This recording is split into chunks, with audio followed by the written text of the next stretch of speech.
سحری کی خاموش سماعتیں تھیں، رات اور صبح کے درمیان معلق وہ لمحے جب دنیا سو رہی ہوتی ہے مگر دل جاگ رہے ہوتے ہیں۔ خیالوں کی دنیا میں اڈیالہ جیل کی کال کوٹھڑی میں نے اسیر جمہوریت جناب عمران خان سے چند سوالات کرنے کی جسارت کی۔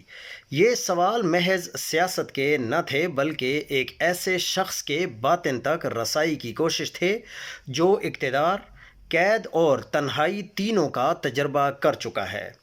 پہلا سوال یہ ہے کہ جیل انسان کو بہت کچھ سکھاتی ہے، اس سے آپ نے کیا سیکھا؟ خان صاحب کا جواب: دیکھو آصف، پہلی بات تو یہ ہے کہ جیل کو مجھ سے بہتر کوئی نہیں جانتا۔ دوسرا، جیل میں رہ کر جو چیز میں نے سیکھی وہ یہ ہے کہ دنیا بہت مطلبی ہے۔ دیکھو، جو M P A M N As election کے وقت ہر طرح کا خطرہ مول لینے کو تیار تھے، اب وہ اڈیالہ جیل والی سڑک سے بھی نہیں گزرتے۔ اور ایک بات یہاں آخر میں انسان کو اپنے لیے خود ہی کھڑا ہونا پڑتا ہے، کوئی کسی کے لیے کھڑا نہیں ہوتا۔ یہاں بندے کو اپنی قیمت بتانے کے لیے مرنا پڑتا ہے۔ دوسرا سوال: آپ کے بارے میں تاثر ہے کہ آپ جیل سے باہر آ کر اپنے مخالفین کو تن دیں گے، کیا یہ تاثر درست ہے؟ خان صاحب کا جواب کہ دیکھو آصف، اب میں پہلے والا عمران خان نہیں رہا۔ اگر میں نے یہی سب کیا جو لوگوں کا میرے بارے تاثر ہے تو یہ گول دائرے کا سفر کبھی ختم نہیں ہوگا۔ اس لیے میں فتح مکہ والا ماڈل اپناؤں گا اور اپنے مخالفین کو معاف کر دوں گا۔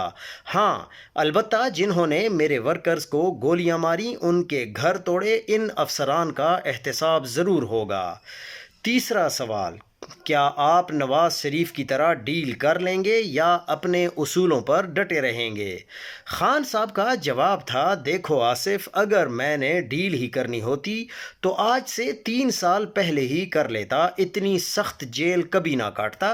اگر میں ڈیل کرتا ہوں تو یہ اپنے ان کارکنوں کے خون کا سودا کروں گا جن کو اسٹیبلشمنٹ نے یا حکومت نے قتل کیا، اس لیے ڈیل شیل کبھی نہیں ہو سکتی۔ چوتھا سوال: آپ کو خود کون سا کردار پسند ہے، عمران خان کرکٹر یا عمران خان سیاستدان؟ عمران خان کا جواب: دیکھو آصف، بطور کرکٹر میں مکمل طور پر با اختیار تھا، جبکہ بطور ایک سیاستدان آپ مجبور ہوتے ہیں، مصلحتوں کا شکار ہوتے ہیں، اس لیے عمران خان دی کرکٹر مجھے بہت زیادہ پسند ہے۔ پانچواں سوال: قوم مایوس ہے کہ کیا کبھی حقیقی آزادی ملے گی؟ خان صاحب کا جواب: